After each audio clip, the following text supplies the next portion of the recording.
Aujourd'hui, aujourd'hui, je vais vous enseigner comment discerner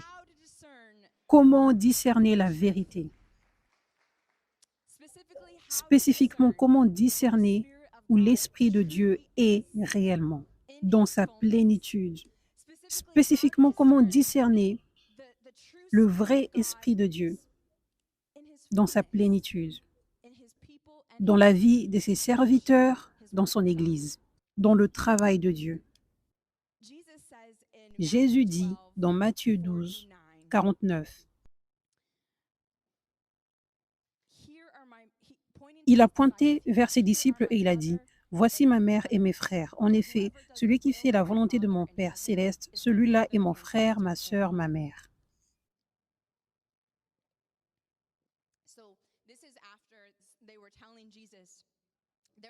Donc là, c'est lorsqu'ils ont dit à Jésus, « Ta mère et tes frères sont là et ils veulent te parler. » Et Jésus s'arrête et il dit, « Qui est ma vraie famille? Qui sont mes vrais frères, ma mère ?» Et il pointe vers ses disciples en disant, « Ceux-là sont mes vrais frères, ma mère, ma vraie famille. » Ce que Jésus dit, c'est que ce sont des personnes avec un cœur pur ici, qui sont abandonnées à Dieu, qui veulent que la volonté de Dieu soit faite complètement. Point. Pas partiellement ma volonté, mais complètement que la volonté de Dieu soit faite. Ça, c'est ce qu'ils veulent. Il pouvait voir cela dans la vie de ses disciples. Et donc, il a dit, ça, c'est ma vraie famille. Et cela nous parle aujourd'hui que Dieu a des familles pour nous aussi, mais des vraies familles. Mais nous pouvons choisir ces familles nous-mêmes. Et nous devons voir les standards divins. Nous devons laisser Dieu nous conduire vers les gens qui doivent être notre vraie famille.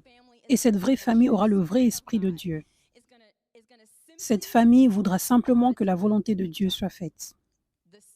Le seul motif, le seul désir. Il y a réellement des gens comme ça, même si tu n'en as pas encore rencontré beaucoup. Mais il y a des gens qui existent et qui sont comme ça. Et ce sont ces personnes que Dieu veut que tu t'entoures.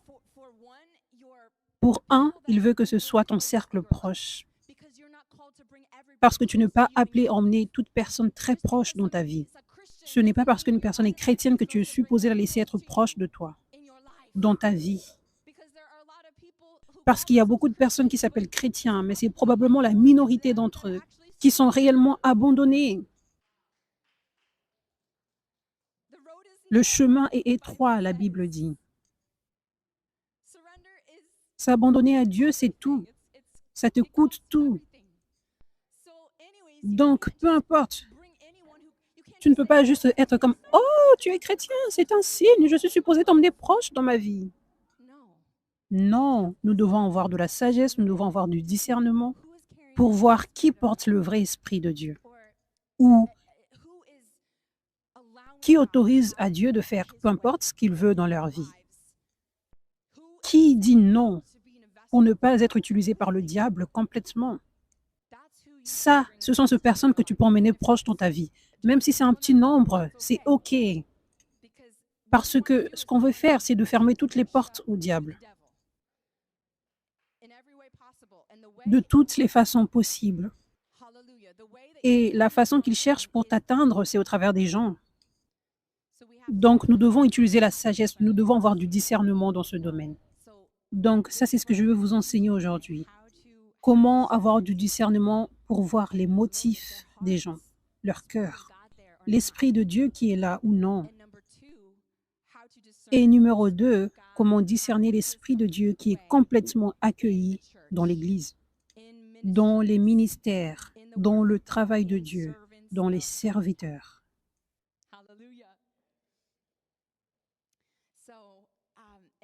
Dans 1 Corinthiens 4, verset 15, l'apôtre Paul dit, il dit ceci à ses disciples, il dit ceci à l'Église qu'il conduit. Il dit, en effet, même si vous aviez 10 000 maîtres en Christ, vous n'avez cependant pas plusieurs pères, parce que c'est moi qui vous ai donné la vie en Jésus-Christ par l'Évangile. Je vous en supplie, donc, soyez mes imitateurs. Donc, Ceci nous montre que c'est la volonté de Dieu pour nous qu'on ait un père spirituel ou une mère spirituelle. Ça nous montre également que c'est la volonté de Dieu pour nous qu'on soit plantés dans une église où Dieu nous conduit. Et le leader de cette église, de ce ministère, sera ton père spirituel ou mère spirituelle. Et leur couverture, l'onction dans laquelle ils marchent va venir sur ta vie. Ainsi, tu seras spirituellement protégé et les démons pourront voir cette onction qui te couvre. Cette onction qui fait en sorte que les princes de démons s'en aillent. Les démons verront ça sur toi. Ça, c'est l'importance d'être planté pour ta protection spirituelle, pour ta santé spirituelle et ta croissance. Parce que ça, c'est le système de Dieu pour équiper son épouse. Les 5 ministères, Éphésiens 4, verset 11. Dieu a donné les apôtres, les prophètes, les pasteurs, les enseignants, les évangélistes, pour l'équipement des saints, pour ne plus que vous soyez immatures, mais pour que vous soyez des matures, puissants et forts serviteurs de Dieu, victorieux sur le diable tout le temps. Et ça continue en disant que ce système va continuer jusqu'à ce que nous atteignions la mesure de la stature parfaite de Christ. Ça, c'est dans Éphésiens 4, ça dit tout ceci. Et nous n'allons pas atteindre la mesure de la stature parfaite de Christ jusqu'à ce que Christ revienne. Donc, nous allons devoir avoir besoin de cet équipement, de cette purification, jusqu'à ce que l'épouse, nous, le corps du Christ, est parfaite, sans tache ni ride, préparée pour le retour de Jésus. Donc, ça, c'est le système de Dieu pour équiper son corps. Donc, nous devons être plantés quelque part pour être équipés. Donc, ça, c'est l'une des façons que Dieu a choisi pour équiper son peuple. C'est l'une des plus grandes manières que Dieu utilise pour parler à son peuple, que Dieu utilise pour ouvrir les yeux, que Dieu utilise pour donner les vraies révélations des Écritures. Les révélations que tu n'as pas obtenues par toi-même, ça, c'est l'une des façons que Dieu utilise pour te le relâcher. Il donne cette révélation, il donne cette grâce, cette onction à ces 5 ministères pour que eux ensuite te le relâchent. C'est comme cela que tu grandis. Amen. Donc, ici, nous voyons que Paul dit, même si tu as beaucoup d'enseignants, tu as beaucoup de personnes pour te parler de Jésus, mais tu n'as simplement qu'un seul père ou mère, père spirituel. Il dit, je suis votre père spirituel. Et ensuite, il dit, je vous ordonne de m'imiter. Juste en passant, ceci est tellement différent de ce qu'on entend aujourd'hui dans les églises. Comment ça, t'imiter? Moi, je ne peux qu'imiter que Jésus. Ça, c'est comme ça que les gens se sentent aujourd'hui. Mais il dit, suivez-moi comme moi, je suis Jésus. Il est un vrai apôtre. Il est un vrai apôtre. Il a une grâce spéciale, une onction spéciale. Parce que Dieu l'a choisi pour ressembler tellement à Jésus, pour vous aider en retour. Pour le regarder, là je parle du temps de l'apôtre Paul, pour regarder Paul et dire, oh, ça c'est comme ça que je dois être, ça c'est comme ça que je dois être comme Jésus. C'est comme ça que je dois aborder les situations. C'est comme ça que Dieu nous enseigne, que nous ayons cet exemple, ça nous aide.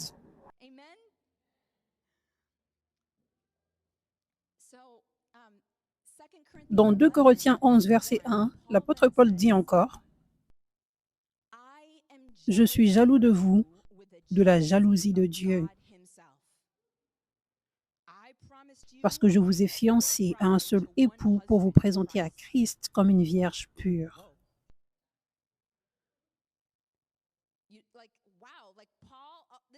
Ça, c'est comme ça que les choses sont censées être.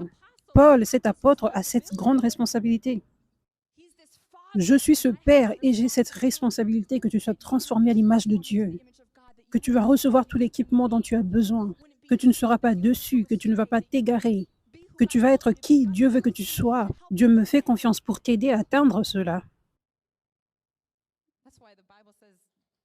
Ça, c'est ce que la Bible dit. Tu ne devrais pas désirer être un enseignant parce que ça vient avec beaucoup de poids, beaucoup de pression. Tu seras jugé plus durement. Dieu juge durement parce que c'est une grande responsabilité. Ce sont des paroles puissantes si vous y pensez. Et encore une fois, laissez-moi vous rappeler que Dieu est en train de restaurer l'Église des Actes. Donc, quand nous entendons Paul parler ainsi, c'est comme ça que les choses devraient être, c'est comme ça que le ministère devrait être. Il devrait y avoir des apôtres, c'est comme ça que ce ministère devrait être. Il dit: «Je vous ai fiancé à Christ comme une vierge pure». Donc, j'ai promis à Dieu que j'allais l'aider à vous préparer tous pour être perfectionnés, sans tache ni ride, pour Jésus. Cependant, de même que le serpent a trompé Ève par sa ruse, j'ai peur que vos pensées ne se corrompent et ne se détournent de la simplicité et de la pureté vis-à-vis de Christ. En effet, si quelqu'un vient vous prêcher un autre Jésus que celui que nous avons prêché,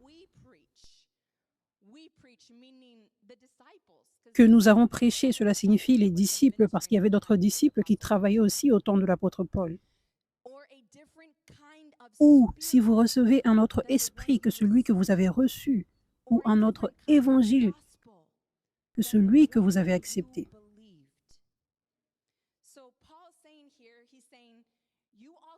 Donc, Paul ici, il est en train de dire, vous tous, vous êtes devenus mes enfants spirituels. Et vous avez tous rencontré Jésus ici, vous avez été délivrés, vous avez été guéris, vous avez été baptisés du Saint-Esprit, vos yeux se sont ouverts à l'amour de Dieu pour vous ici. Et vous avez commencé à apprendre, j'ai commencé à vous enseigner sur Jésus, sur son caractère, sur son royaume. Et tout d'un coup, vous avez affermi vos oreilles et vous voulez traiter votre vie spirituelle comme un buffet.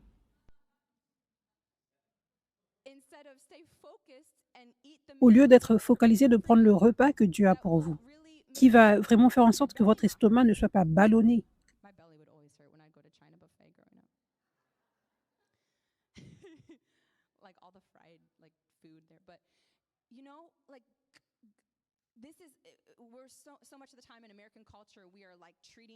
Vous savez, la plupart du temps, dans la culture américaine, par exemple, on traite la nourriture spirituelle comme un buffet. Ce n'est pas censé être un buffet, tu es supposé être planté, être enraciné. Donc Paul dit, je vous enseigne ce que vous avez besoin. Et tout d'un coup, vous avez des oreilles endurcies. Et tout d'un coup, vous voulez avoir un buffet et vous commencez à écouter cette personne ici, cette personne ici et cette personne ici. Mais leurs enseignements ne sont même pas bons. Et vous ne pouvez pas discerner cela maintenant parce que vous êtes encore des bébés. Et aussi parce que vous détournez le système de Dieu qui dit d'être planté. Et juste d'être en repos, d'être aligné avec le système simple de Dieu. Vous savez, trop de connaissances peuvent être une mauvaise chose. Par exemple, prenons ce message aujourd'hui. Et si Dieu voulait que ce message entre réellement en toi, que tu médites sur ce même message toute ta semaine, que tu prennes des notes, que tu écoutes le message à nouveau. Donc tu médites réellement dessus. Ce n'est pas juste comme une télé-réalité que tu as regardée et tu changes le prochain épisode, mais que tu valorises la parole et que tu l'incorpores en toi, que ça devienne une partie de toi, afin que tu sois transformé et que tu deviennes plus spirituel. Donc, par exemple, ce message, c'est pour vous enseigner comment avoir du discernement. Donc, parce que tu as valorisé cette parole, tu as pris le temps de méditer dessus, tu l'écoutes à nouveau, peut-être que plusieurs fois, et maintenant tu réalises que le message est réellement en toi et tu es maintenant comme Jésus quand le diable l'avait tenté. Il avait la parole de Dieu en lui. Il n'était pas: «Oh, attends, je dois aller chercher la Torah». Il avait déjà la parole en lui et c'est comme ça qu'il a eu la victoire sur le diable. Donc parce que tu as pris la parole au sérieux, tu l'as incorporée en toi, maintenant tu grandis spirituellement.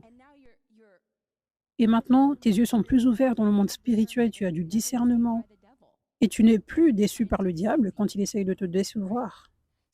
Donc, si Dieu veut que tu fasses cela, mais à la place, tu le traites juste comme un épisode à la télé, donc tu écoutes juste une fois, tu ne prends pas de notes, tu ne valorises pas.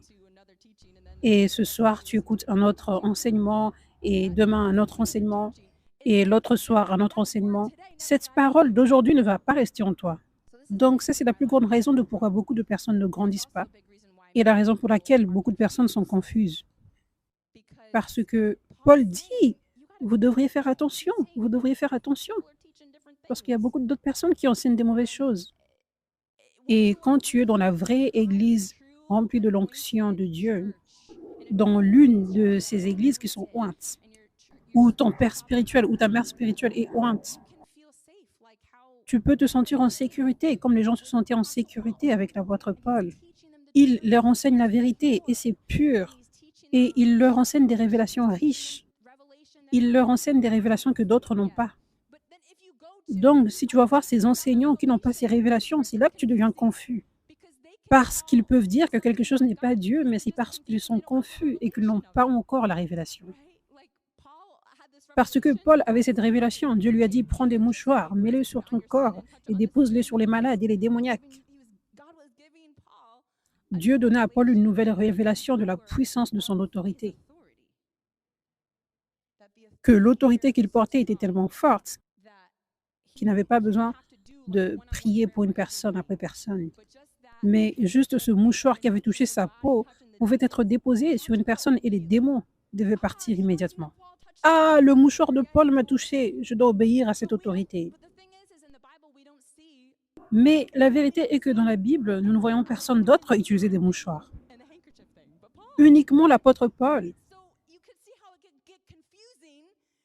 Donc, vous voyez à quel point ça peut devenir confus quand tu vas voir une autre personne et tu lui dis, je ne sais pas ce que Paul fait avec ses mouchoirs.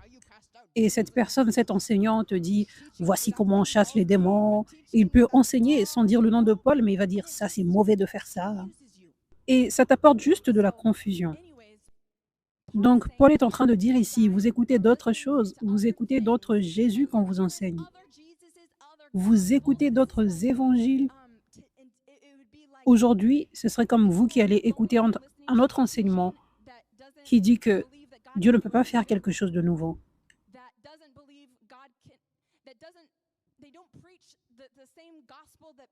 Des gens qui n'enseignent pas le même évangile que Paul, qui dit qu'en Christ, il n'y a pas ni homme ni femme. Ils ne prêchent pas cela. Ils prêchent quelque chose de différent. Ils prêchent que les femmes ne peuvent pas prêcher, par exemple. Ça, c'est ce que Paul dit. Je vous ai enseigné la vérité et vous allez écouter d'autres enseignements. Je vous ai enseigné la vérité. Paul dit que nous avons besoin des apôtres, des prophètes, des pasteurs, des évangélistes, des enseignants. Et tu vas écouter un autre enseignement qui dit qu'il n'y a plus d'apôtres ni de prophètes aujourd'hui. Je vous ai enseigné cette vérité et que vous avez besoin d'un père spirituel. Mais ensuite, vous allez quelque part et vous écoutez quelqu'un qui dit non, vous n'avez pas besoin de père spirituel. Ça, c'est bizarre. Ça, c'est ce dont Paul parle. Il dit ici,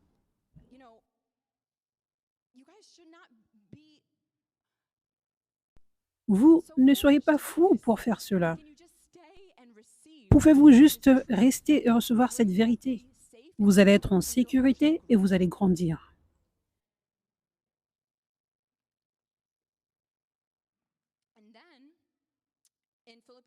Et ensuite, dans Philippiens 1, verset 15, Paul parle également. Donc, il parle à ses disciples, à l'Église, et il dit, « Certains, il est vrai, proclament Christ par jalousie avec un esprit de rivalité, parce qu'ils sont jaloux de comment Dieu m'utilise. Mais d'autres le proclament avec de bonnes intentions, avec amour. Les autres, animés d'un esprit de rivalité, annoncent Christ avec des intentions qui ne sont pas pures et avec la pensée d'augmenter les souffrances de ma détention. » Ça, c'est puissant. Je veux dire, la parole de Dieu nous révèle ce qui se passe aujourd'hui. Ce qui s'était passé à cette époque va se produire aussi maintenant. Donc, Paul est en train de dire, c'est vrai, c'est un fait. Il y a des personnes qui prêchent au nom de Jésus avec des mauvais motifs, avec un esprit de compétition. Paul dit, il y a des personnes qui sont devenues jaloux de moi et ils ont littéralement commencé des ministères basés sur leur jalousie envers moi. Et ils continuent de prêcher avec ce motif. Paul dit, ça c'est vrai. Donc, ça c'est pour cela que ce message que je vous partage aujourd'hui est important. Parce que Dieu veut que tu sois planté là où sa vraie onction est. Et pour recevoir des enseignements qui sont ouins et purs, sans tous les mauvais motifs. Ça, c'est ce que Dieu veut pour toi. Donc, tu dois être alerté qu'il y a des prédicateurs qui existent, d'autres enseignants avec des mauvais motifs. Donc, si cela se te produit au temps de Paul, cela va se produire aujourd'hui. Et si Paul était oint et des gens commençaient des ministères parce qu'ils étaient jaloux, cela va se produire aujourd'hui. Donc, nous devons être alertés de cela. Donc, ensuite, dans Matthieu 7, verset 15, ça dit, méfiez-vous des prétendus prophètes. Et en passant, ceci concerne toutes les personnes au ministère, pas juste les prophètes, mais toute personne au ministère. Parce qu'une personne qui est fausse est une personne qui n'est pas appelée par Dieu. Ce n'a pas à être une personne qui est méchante ou une personne qui essaye d'être le nouveau Christ de la fin des temps, quelqu'un qui dit qu'il est le Messie ou quelque chose comme ça. Ce sont en fait les personnes qui ont des objectifs personnels, qui sont jalouses et qui se disent « je veux faire ceci, je veux commencer une église », mais pas appelées par Dieu. Ça, c'est ce que ça signifie. Ce n'est pas nécessairement quelque chose d'effrayant, parce que la plupart du temps, on est comme « oh, faux prophète ». Il y a beaucoup de faux pasteurs, de faux enseignants, de faux évangélistes également. Et cela signifie qu'ils ne sont pas oints, qu'ils ne sont pas appelés par Dieu. Tu peux être un bon parleur, tu peux connaître bien la parole de Dieu, comme si c'était sur ta main tout le temps. Tu peux bien présenter la parole de Dieu, mais peut-être que tu n'es pas appelé par Dieu. Peu importe comment tu connais la parole de Dieu, si tu n'es pas appelé par Dieu, si tu n'es pas oint. Donc, ça dit, méfiez-vous des prétendus prophètes. Ils viennent à vous en vêtements de brebis, mais au-dedans, ce sont des loups voraces. Vous les reconnaîtrez à leurs fruits. Ça, c'est comme cela que vous pouvez discerner. Maintenant, on arrive à comment discerner. Vous les reconnaîtrez à leurs fruits. Cueille-t-on des raisins sur des ronces ou des figues sur des chardons? Tout bon arbre produit de bons fruits, mais le mauvais arbre produit de mauvais fruits. Donc, en d'autres termes, un bon arbre ne peut pas porter de mauvais fruits et un mauvais arbre ne peut pas porter de bons fruits. Un bon arbre ne peut pas porter de mauvais fruits, ni un mauvais arbre porter de bons fruits. Tout arbre qui ne produit pas de bons fruits est coupé et jeté au feu. C'est donc à leurs fruits que vous les reconnaîtrez.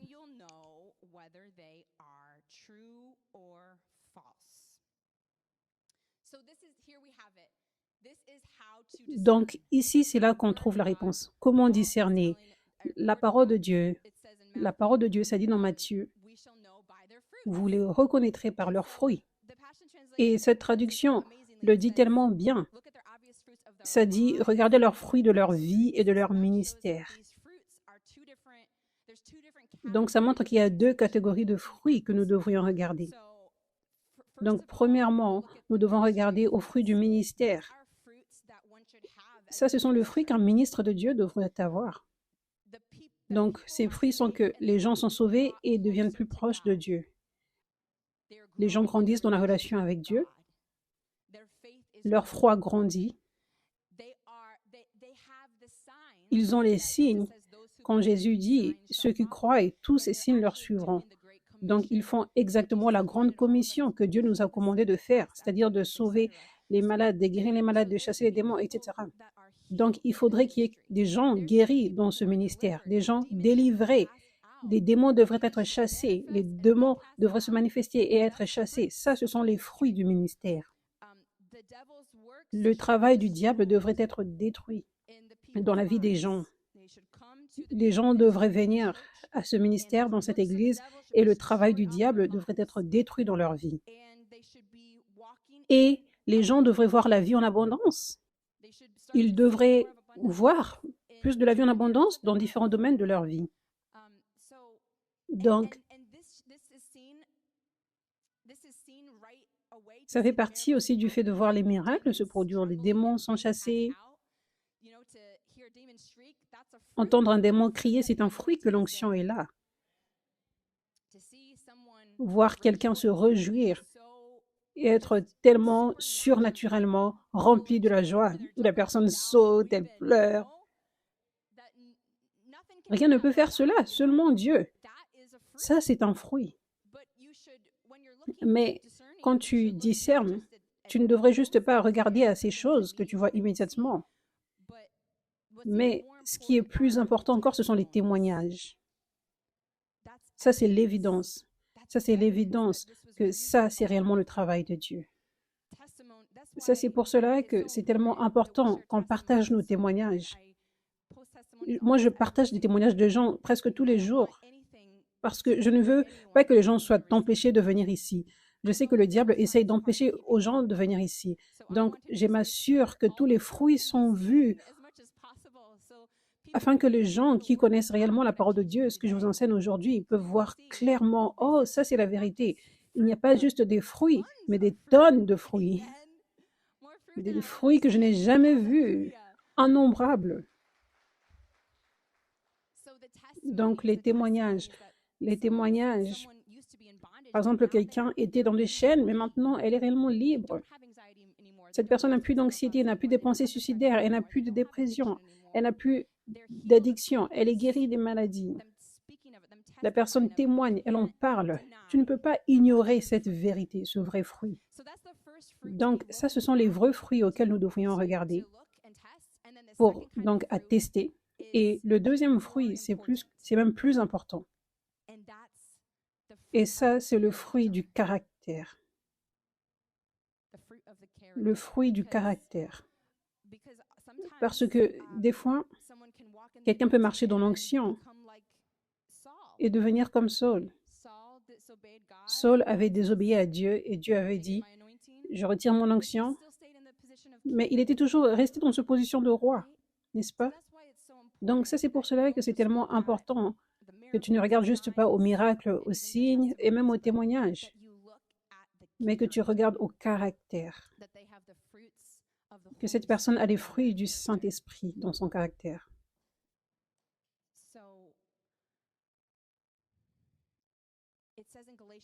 Ça dit dans Galates 5, verset 22, « Mais le fruit de l'Esprit, c'est l'amour, la joie, la paix, la patience, la bonté, la bienveillance, la foi, la douceur, la maîtrise de soi.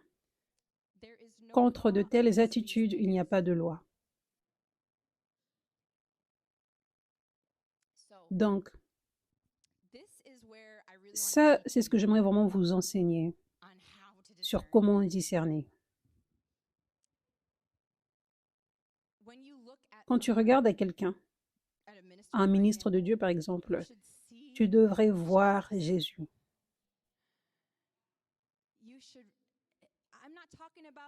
Je ne parle pas de Alléluia, gloire à Dieu. Je ne parle pas du fait d'être en feu. N'importe quelle personne peut le faire. Alléluia, Jésus, je t'aime. N'importe quelle personne peut le faire et dire, donne ta vie à Jésus, c'est la bonne décision à prendre.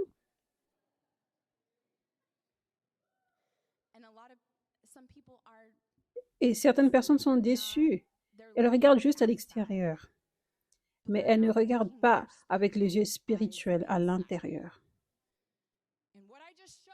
Et ce que je viens tout juste de montrer, ça ne montre rien du fruit du Saint-Esprit. Regardons à ce à quoi ça devrait ressembler. Donc, nous avons ici l'amour. L'amour. Donc, tu devrais voir quand une personne sert les autres qu'elle a réellement un vrai amour pour les gens. La personne ne pense pas elle-même, mais ses yeux sont sur les personnes. Je veux voir les gens libres. Je ne me préoccupe pas de comment je ressemble. Je ne me préoccupe pas de comment les démons essayent de blaguer avec moi. Tout ce que je vois, c'est cette personne. Elle a des chaînes et je veux que cette personne soit libre. Parce que ça, c'est ce que Dieu veut. Il aime beaucoup cette personne. Le vrai amour, c'est aimer les gens qui sont difficiles à aimer.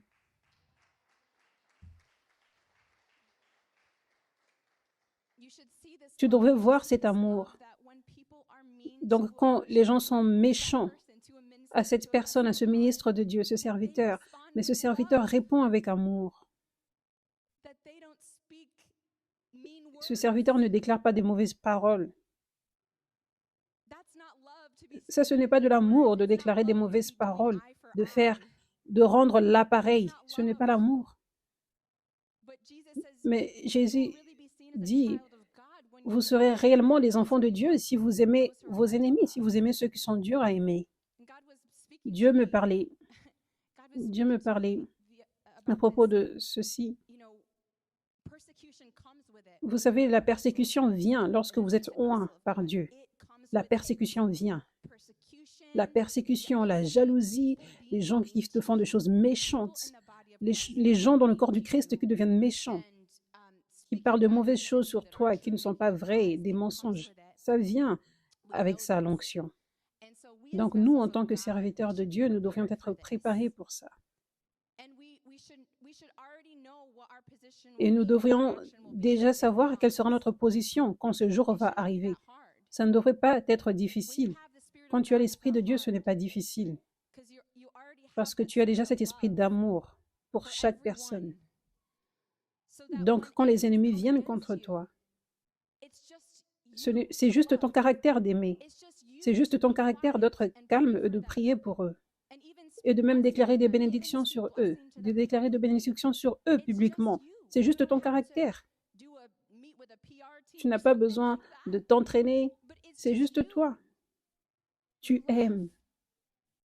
Et la chose est que quand on est sous la pression, quand tu es un vrai serviteur de Dieu et quand tu es mis sous la pression lorsque les gens parlent de mauvaises choses contre toi, ça c'est une bénédiction pour toi et pour les autres. C'est une bénédiction pour toi parce que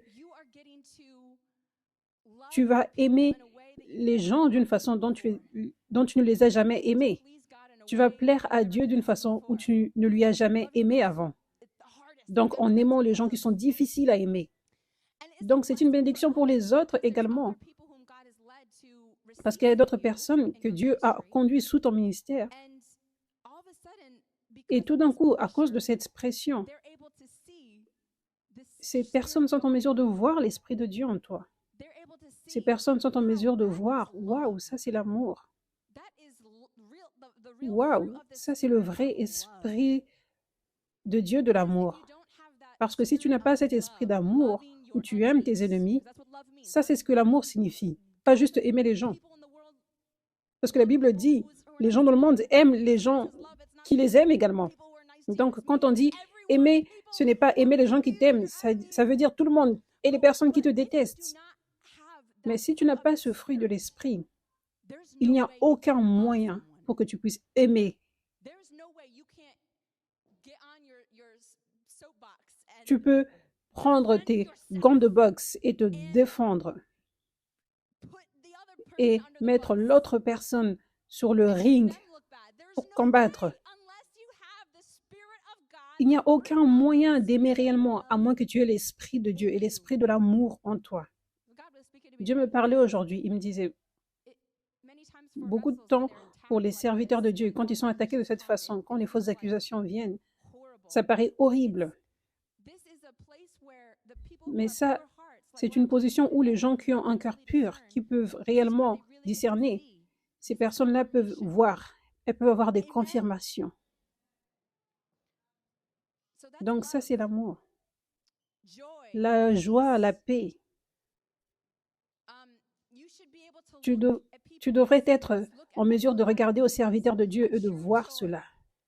La vraie joie, pas juste une petite paix, une petite joie, mais la vraie joie et la vraie paix.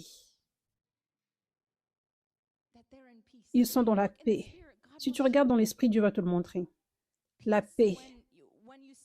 Quand tu vois quelqu'un passer par une tempête, mais elle a une paix surnaturelle. Elle n'est pas inquiétée. Elle croit à 100% à Dieu. Elle a une paix parfaite. Ça, c'est comme ça que tu peux voir. La patience. La patience.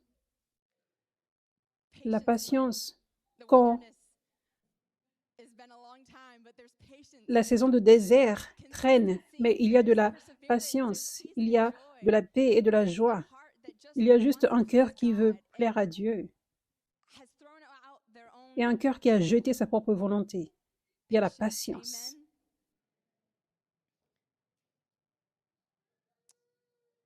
La bonté, la bienveillance, la foi, la douceur, la maîtrise de soi. Pour la bonté, cela signifie la pureté. La pureté. La pureté.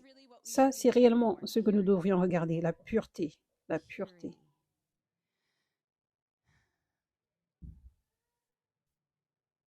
La pureté. Tu peux voir quand ce cœur de cette personne s'oublie, se dénie elle-même. Cette personne n'est pas égoïste. Cette personne n'a pas d'autres ambitions derrière. Tu peux le voir. Tu peux le voir avec les paroles, avec les choses postées. Tu peux voir la pureté de cette personne qui veut juste que Dieu ait la gloire. Cette personne qui n'essaye pas de démontrer. Elle n'essaye pas de dire « regardez-moi ». Cette personne qui ne veut pas faire de la compétition, mais juste cette pureté où elle veut juste plaire à Dieu et où elle veut que Dieu ait toute la gloire. Ça, c'est ce que nous devrions regarder, la pureté dans l'Église. Ça brûle dans le cœur de la personne que Dieu ait toute la gloire.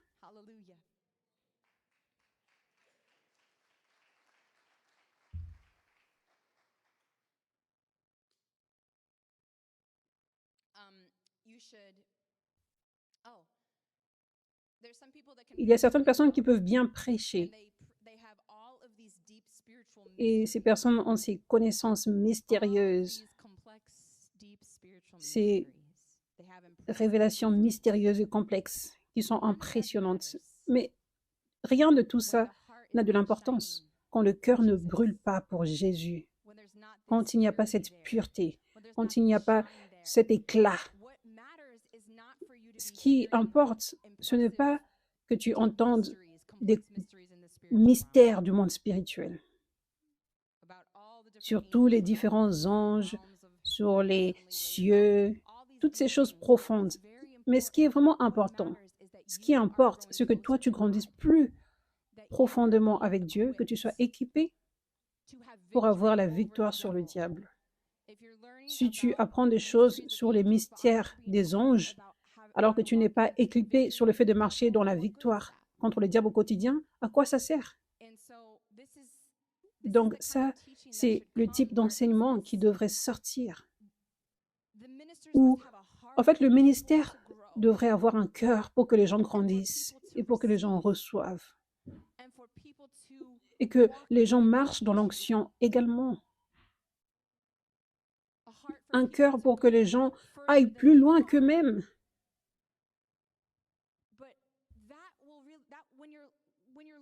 Donc, quand tu regardes pour ça, tu vas le voir. Ça ressort de la personne. Cette personne est conduite par l'Esprit à enseigner ce dont les personnes ont besoin. Tu vas le voir. Waouh, ça c'est exactement ce que j'avais besoin. Tu vas le voir. Waouh, parce que j'avais entendu ce message. J'ai été en mesure de discerner ceci. J'ai été en mesure d'avoir la victoire sur le diable dans ce domaine de ma vie. Ça, c'est lorsque l'Esprit de Dieu est là et qu'il conduit réellement le ministre de Dieu pour t'équiper, pour te remplir. Pas pour donner un show impressionnant avec des mystères. Mais ce ministère doit réellement t'aider, pratiquement t'aider dans ta vie au quotidien, dans ta vie spirituelle quotidienne. Donc, ne regarde pas à ce qui est impressionnant, mais regarde à cet endroit où Dieu te conduit pour que tu sois nourri et que tu grandisses. Dieu m'a parlé en me disant, maintenant je me manifeste avec simplicité. Ce que Dieu m'a enseigné, c'est que je n'ai pas besoin de m'enseigner, de m'inquiéter sur comment je prêche. Tu dois juste avoir un cœur où tu veux que les gens comprennent réellement. Dieu m'avait donné cette révélation un autre jour parce que je luttais vraiment en me comparant à d'autres prédicateurs parce que je ne me sentais pas comme une prédicatrice, mais Dieu m'avait appelée.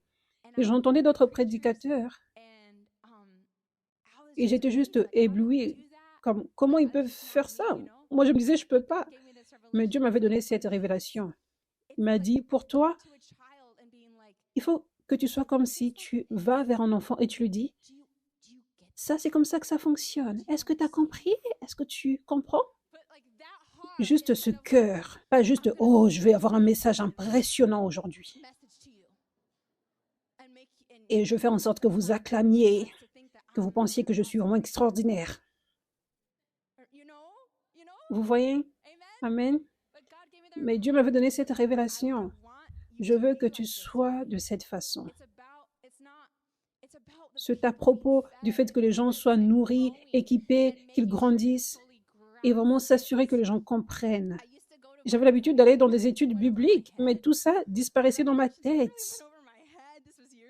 Ça, c'était des années avant.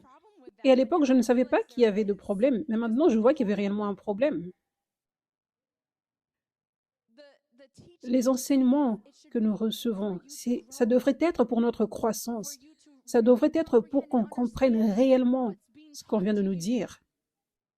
Ça ne devrait pas être là juste pour écouter quelque chose, peut-être pour juste rire et être comme waouh et partir et ne pas changer du tout.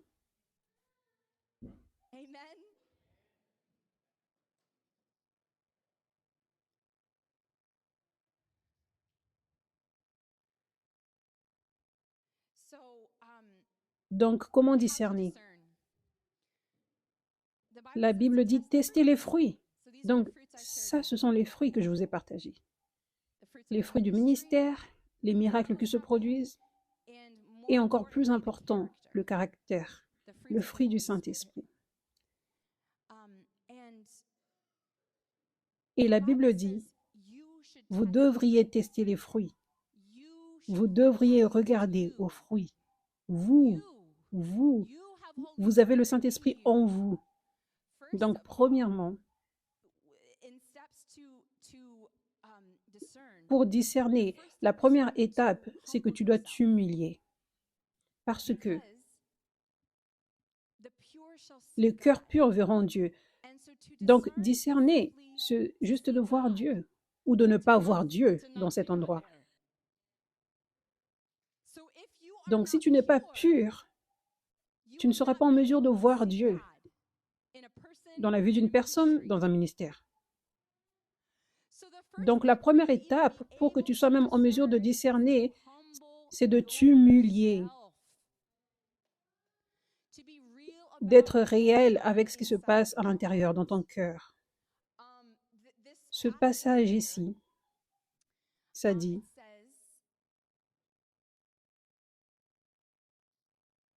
Philippiens 1, verset 15.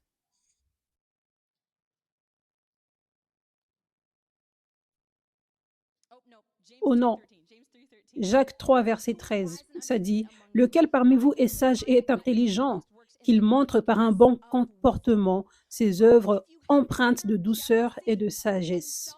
Mais si vous avez dans votre cœur une jalousie amère et un esprit de rivalité, ne faites pas les fiers et ne montez pas contre la vérité.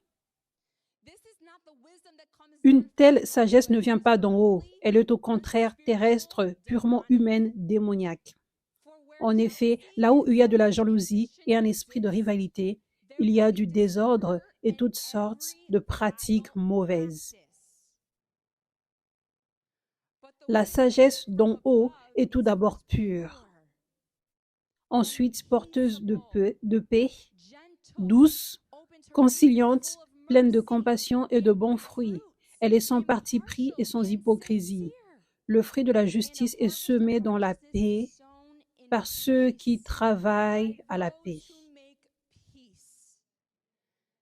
Donc, ceci dit que là où il y a de la jalousie et des objectifs personnels, c'est démoniaque. Si tu as des objectifs de rivalité dans ton cœur, si tu as de la jalousie dans ton cœur, cela va empêcher ta vision spirituelle complètement, où tu vas appeler ce qui vient de Dieu démoniaque. et ce qui est démoniaque, bien. Ça, c'est ce que les pharisiens avaient fait à Jésus. Les pharisiens étaient supposés être les personnes les plus divines au temps de Jésus. Mais ils ont dit ensuite que Jésus était démoniaque. Il chassait des démons avec la puissance démoniaque. Ils appelaient ce qui était le plus bon, le plus pur, le plus divin, démoniaque. Le pur verra Dieu, la Bible dit. Donc, ils n'étaient pas purs dans leur cœur. Ils avaient de la rivalité. Ils voulaient un plus grand ministère que Jésus. Ils étaient jaloux de son ministère. Ils étaient jaloux, ils avaient des objectifs personnels et cela avait empêché leur vision spirituelle, ce qui a emmené même qu'ils crucifient Jésus. Donc ça, c'est comme ça que ça fonctionne aujourd'hui. Quand il y a de la jalousie et des objectifs de rivalité dans des cœurs, la vision est brouillée spirituellement et ce qui est bon est appelé démoniaque. Donc il n'y aura pas de discernement divin, mais ça devient l'opposé. Au lieu de voir ce qui vient de Dieu, tu dis que ça vient du diable. Et ça, c'est ce que nous voyons avec toutes ces vidéos exposent de toutes ces personnes qui m'exposent ou qui exposent d'autres ministères. Il y a de la jalousie, il y a de la rivalité dans leur cœur. Certaines de ces personnes pensent que ce qu'ils font, c'est bon parce qu'ils sont tellement aveuglés, comme les pharisiens. Certaines personnes savent ce qu'elles sont. Hein. Comme Paul dit, elles prêchent par cause de jalousie et de compétition. Donc, ce qui est vraiment ironique, c'est que beaucoup de personnes aujourd'hui, même si la Bible dit « testez les fruits vous-même », toi, teste les fruits. Toi, regarde avec ton cœur pur. Et si ton cœur n'est pas pur, humilie-toi pour que Dieu te purifie. Malgré que la parole de Dieu dit cela, beaucoup de personnes ne testent pas les fruits elles-mêmes. Au contraire, elles vont écouter les pharisiens d'aujourd'hui. Les personnes vont écouter d'autres personnes qui exposent d'autres ministères. Elles partagent même les vidéos. Donc, les personnes vont entendre ces gens pour avoir du discernement. Mais ça, c'est réellement fou. Parce que ces gens ne peuvent pas voir dans le monde spirituel. Ces personnes ne sont pas pures. Elles ont de la jalousie et de la rivalité. Donc, vous voyez la folie dans la situation.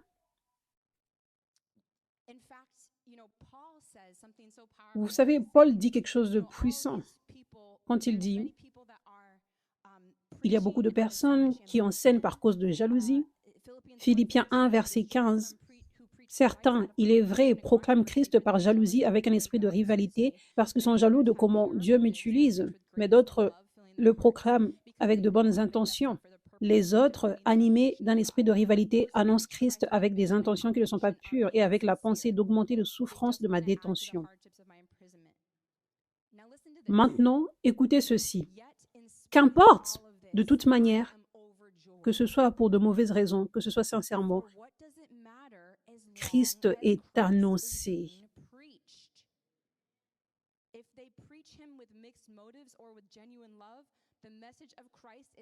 Je m'en réjouis et je m'en réjouirai encore. Wow!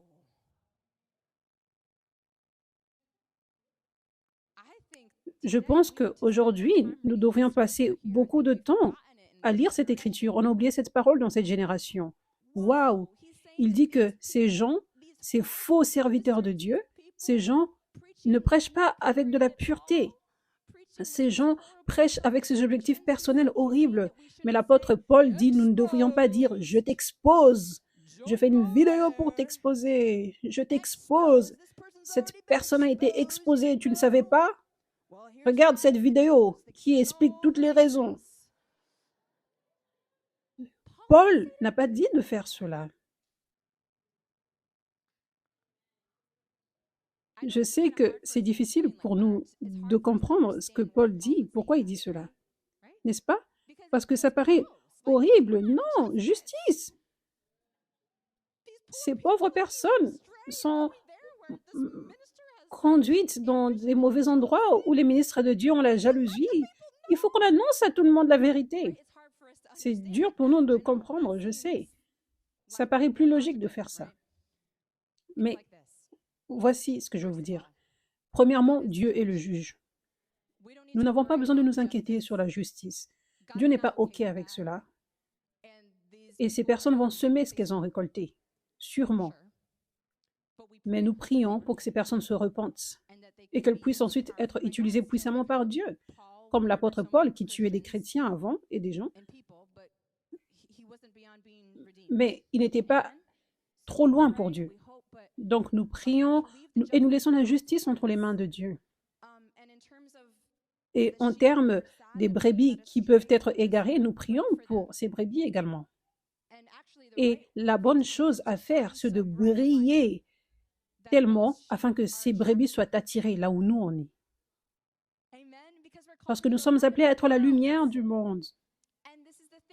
Et plus tu abandonnes ta vie à Jésus, plus tu es transformé en son image, plus il va te faire confiance avec plus et plus d'onction. Et plus tu as de l'onction, plus tu brilles pour lui. Et les gens vont juste regarder.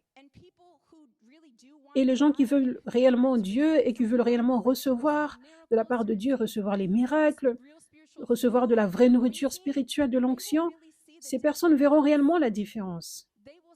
Ces personnes vont voir, oh, ça c'est Dieu comme je n'avais jamais vu avant. Et ces personnes seront juste conduites. Donc ça c'est comme cela que les choses sont supposées être. Donc si nous voyons des gens faux, des gens avec des mauvaises motivations, ce n'est pas notre travail d'être des juges. C'est le travail de Dieu. Ce n'est pas notre travail de faire du commérage, de mal parler de ce ministère. Mais notre travail, c'est de simplement laisser à Dieu faire ce qu'il a à faire. Laisser Dieu toucher ses brebis. Dieu va leur parler et si ces brebis ont des oreilles, ces brebis vont entendre Dieu parler.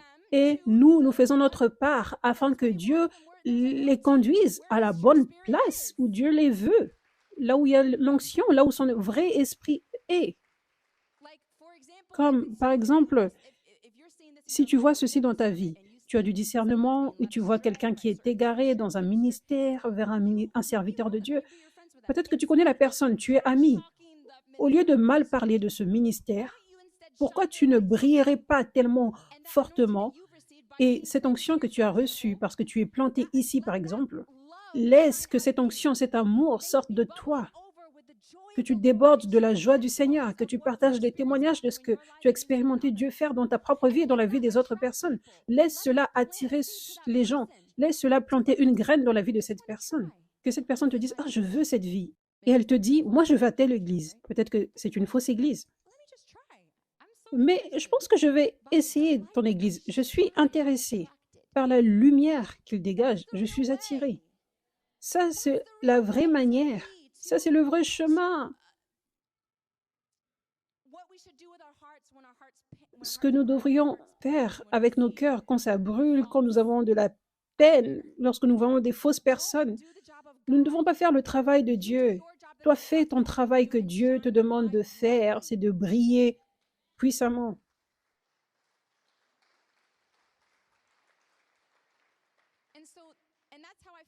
Donc, ça, c'est comme cela même que je me sens avec mon ministère. Des choses m'ont été révélées, les caractères de certaines personnes, les motifs. J'étais comme, wow, cela m'a été révélé, certaines choses. Mais je ne vais pas mal parler de ces ministères. Je ne fais rien de cela. Moi, je reste dans ma direction, je fais ce que Dieu m'a demandé de faire.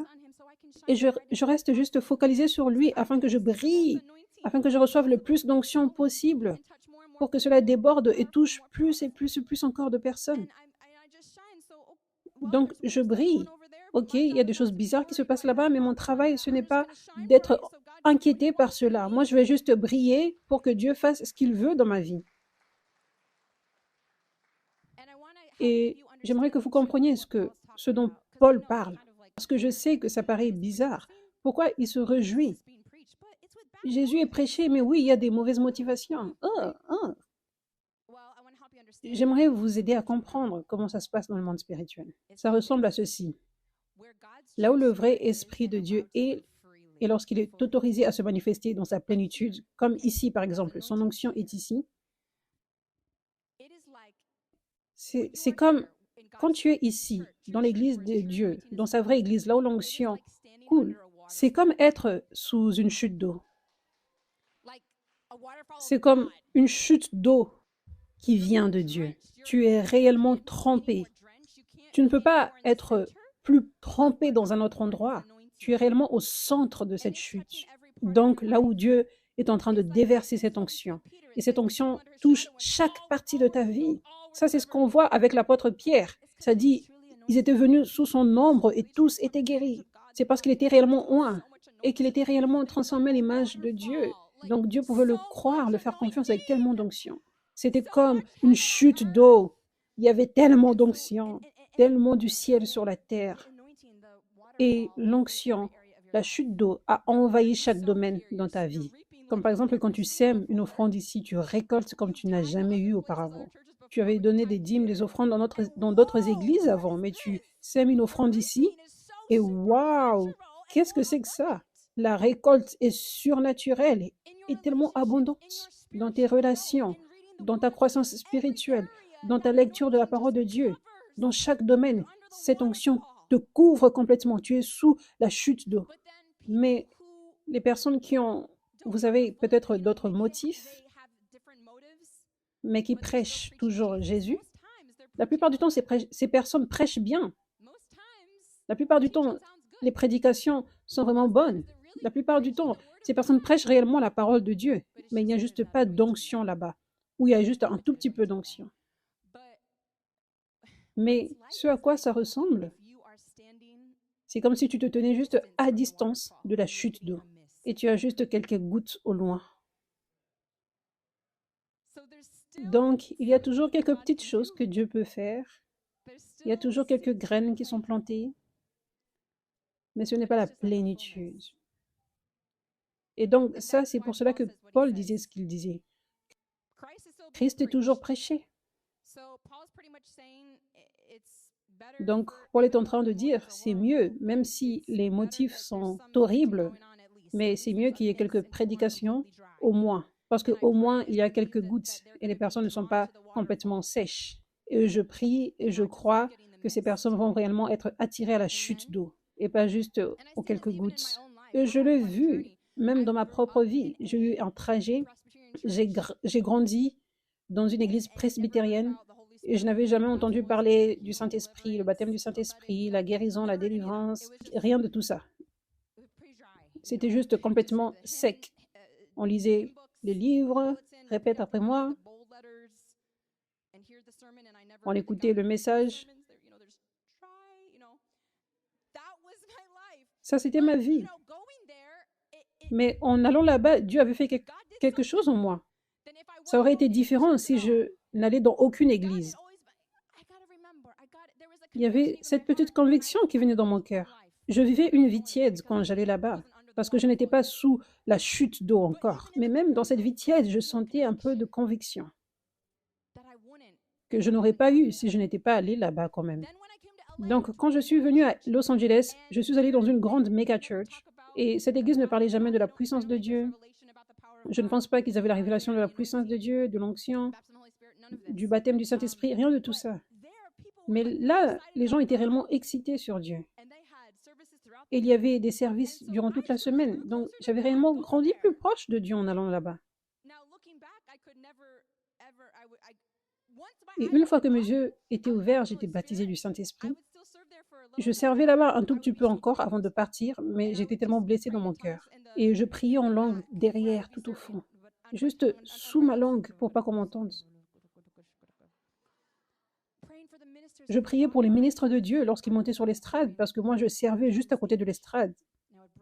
J'apportais la table pour la Bible et je disais, il est temps que tu montes. Et une fois que mes yeux étaient ouverts, je me disais, waouh, il n'y a pas beaucoup de vérité ici. Il faudrait qu'il y ait plus de vérité. Nous manquons à la partie la plus importante de l'évangile. Mais je ne peux pas renier que lorsque j'étais là pendant 4 ans, j'ai quand même grandi plus proche de Dieu. Et cela a joué un rôle pour m'aider à avoir une soif en moi, pour continuer à chercher plus et plus de Dieu. Et ensuite, j'étais allée dans une petite église de maison où j'avais vu des miracles se produire pour la première fois. Là, j'ai été baptisée du Saint-Esprit. À partir de là, ma foi avait explosé. Je m'étais abandonnée à Dieu. Ensuite, j'ai reçu une prophétie sur ma vie et je rencontrais mon Père spirituel. Et il y avait une onction exponentielle de la pureté, juste beaucoup plus de Jésus, la vérité. Donc Dieu m'avait pris dans cette place où j'avais quelques petites vérités, petit à petit, encore et encore et encore et encore. Et je regarde en arrière, je vois pourquoi l'apôtre Paul dit ce qu'il dit maintenant.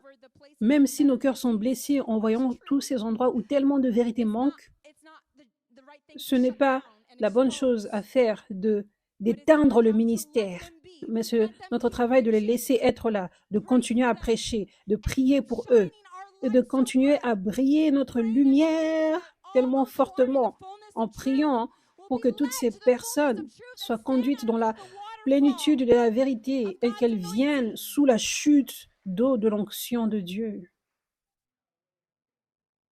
Donc, j'aimerais vous enseigner ici avec le discernement. Lorsque je dis comment regarder la pureté, comment trouver la bonté, la pureté, la bienveillance, l'amour, tu devrais voir cela dans le ministère, dans le ministre que tu regardes. Donc, tu devrais regarder comment il traite les gens. Ces ministres de Dieu devraient faire ce que Paul dit. Si tu vois un ministre de Dieu qui essaye d'exposer ou d'éteindre un ministère, ça, ce n'est pas l'Esprit de Dieu.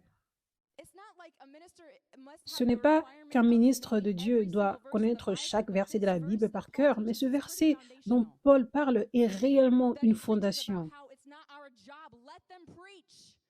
Lorsqu'il dit que ce n'est pas notre travail, laissez-les prêcher, n'expose pas cette personne, ne parle pas mal, ne juge pas. Donc, quand tu vois des personnes qui sont de cette personne, ça devrait être un indicateur immédiatement. Tu devrais immédiatement voir, ça, ce n'est pas l'esprit d'amour, de bonté, de bienveillance, de pureté. Certains d'entre vous, vous allez être réellement aidés à partir d'aujourd'hui. Parce que certains d'entre vous, vous entendiez, peu importe ce que d'autres personnes disaient, mais ces personnes ne portent pas l'esprit de bonté et de pureté et de bienveillance, d'amour. Nous devrions vouloir élever d'autres personnes, pas les rabaisser. Hallelujah. Hallelujah. Thank you, Jesus. Praise God. Praise God. Hallelujah. À partir d'aujourd'hui, tu vas voir clairement. Tu vas discerner la vérité. Tu ne seras plus égaré. Tu ne vas plus entendre les pharisiens. Tu ne vas plus entendre ceux qui jugent. Le jugement n'est pas un fruit de l'esprit. Nous sommes appelés à juger en termes de discernement. Mais nous ne devrions jamais regarder avec jugement. Vous savez, quand je vous enseigne à discerner entre le vrai et le faux, premièrement, nous devrions nous humilier et nous assurer que nous sommes purs. Et ensuite, nous devons regarder au meilleur qui est dans la vie de cette personne. Quand je vous enseigne comment discerner, ce n'est pas pour que vous soyez comme avec du scepticisme. Oh, j'ai entendu des choses, je vais tester par moi-même. Non, ça, ce n'est pas la pureté dans le cœur. Viens avec de la pureté, comme un enfant, avec un cœur ouvert, et juste regarde par toi-même. Pas avec ces jugements qui viennent, avec ces voix d'autres personnes qui viennent dans ta tête. C'est pour ça que tu ne devrais pas écouter ces voix de commérage, de jugement, parce que cela peut salir ton cœur pur, afin que tu ne puisses pas voir clairement. Donc, ne mets plus tes oreilles dans ces paroles de jugement, dans ces vidéos qui exposent d'autres personnes. C'est le diable qui essaye de t'égarer de là où Dieu t'appelle à être planté, là où Dieu t'appelle à recevoir plus et plus et plus et à recevoir l'onction. Amen. Hallelujah. Praise God.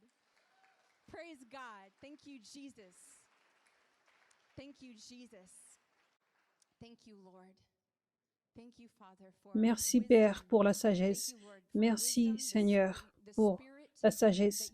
Merci pour l'esprit de sagesse que tu déposes maintenant. Vous avez le Saint-Esprit en vous, vous tous ici. Vous avez le Saint-Esprit.